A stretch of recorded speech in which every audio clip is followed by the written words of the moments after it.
Shalom Bapak Ibu Saudara yang dikasihi Tuhan.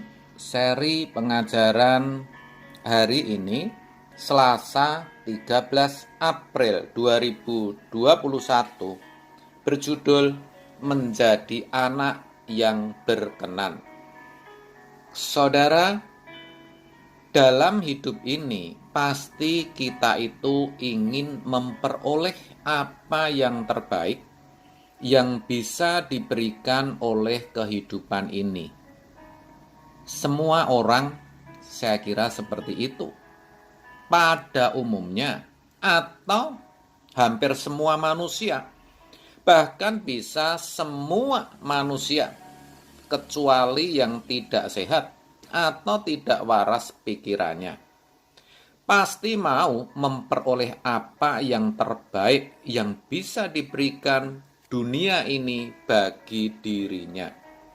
Saudara, sebagai orang percaya, umat yang dipilih oleh Allah untuk menjadi anak-anaknya yang terbaik, yang bisa diberikan kehidupan ini kepada kita, sesungguhnya adalah menjadi anak-anak Allah yang menyukakan hati Bapa di surga.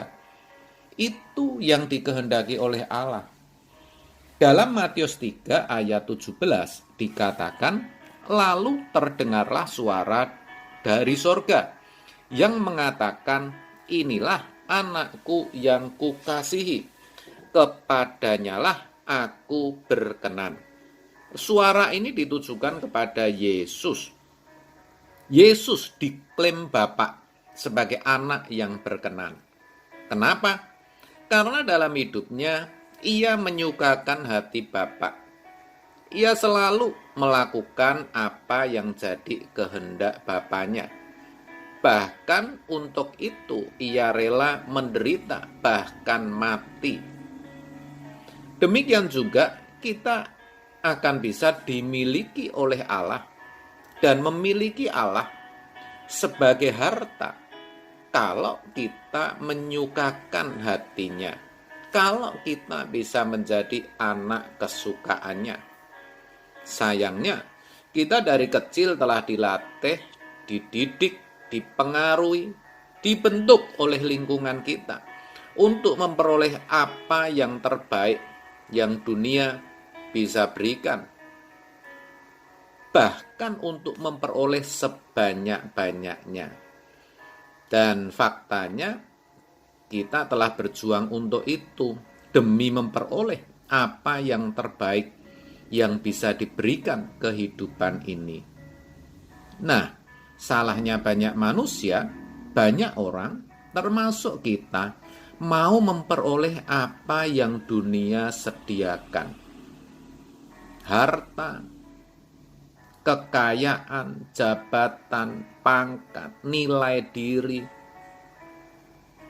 ujian, dan sebagainya. Jangankan kita, seorang pendeta, itu pun belum tentu sungguh-sungguh mengerti bagaimana meraih yang terbaik dari kehidupan ini. Yang terbaik dari kehidupan ini adalah menjadi anak-anak Allah yang berkenan kepada Allah, sehingga kita bisa dimiliki oleh Bapa di surga. Maka dalam kesempatan ini saya ajak saudara semua untuk memeriksa diri. Periksa diri masing-masing. Tidak usah melihat orang lain. Periksa diri. Apakah kita sungguh-sungguh sudah berkenan di hadapan Allah? Hidup kita sudah benar-benar bersih atau belum? Tidak perlu kita pusing dengan hal-hal yang lain. Jangan pusing dengan hidup saudara saat ini.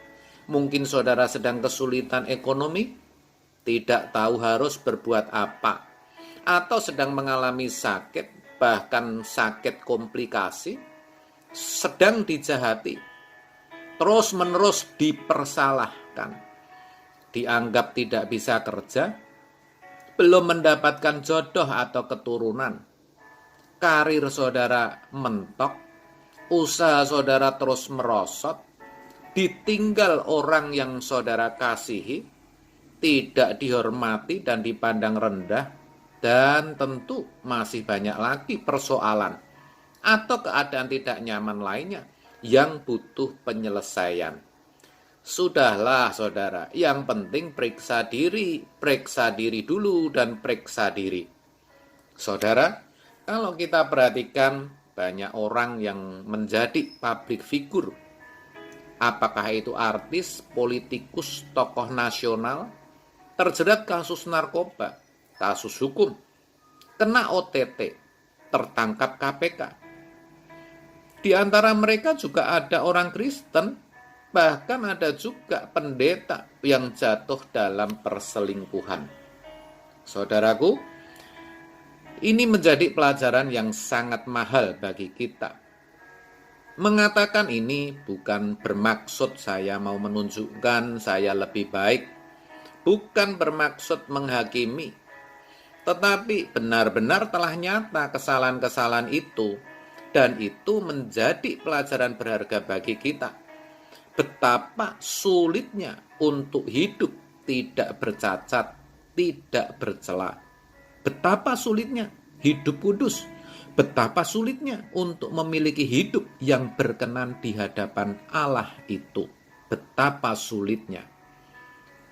Banyak kesulitan hidup ini, apalagi di tengah situasi krisis seperti ini. Tetapi tidak ada artinya jika dibandingkan dengan pergumulan untuk menjadi anak-anak Allah yang berkenan kepadanya. Yang mana hal ini merupakan hal yang bernilai kekal, bernilai abadi. Mestinya ini yang kita gumuli lebih dari segala persoalan yang ada, lebih dari segala kebutuhan-kebutuhan kita. Dan tahukah, kalau kita sungguh-sungguh berjuang untuk hidup berkenan di hadapan Allah, yang sama dengan mendahulukan kerajaan Allah, pasti Allah Bapa menolong kita dalam segala hal yang kita hadapi. Masalah-masalah umum yang kita hadapi dan semua kebutuhan jasmani, Tuhan pasti tolong. Oleh sebab itu, mari saya ajak saudara berjuang. Berjuang untuk apa? Untuk bisa berkenan kepada Bapa. Percayalah, saudara tidak akan menyesal.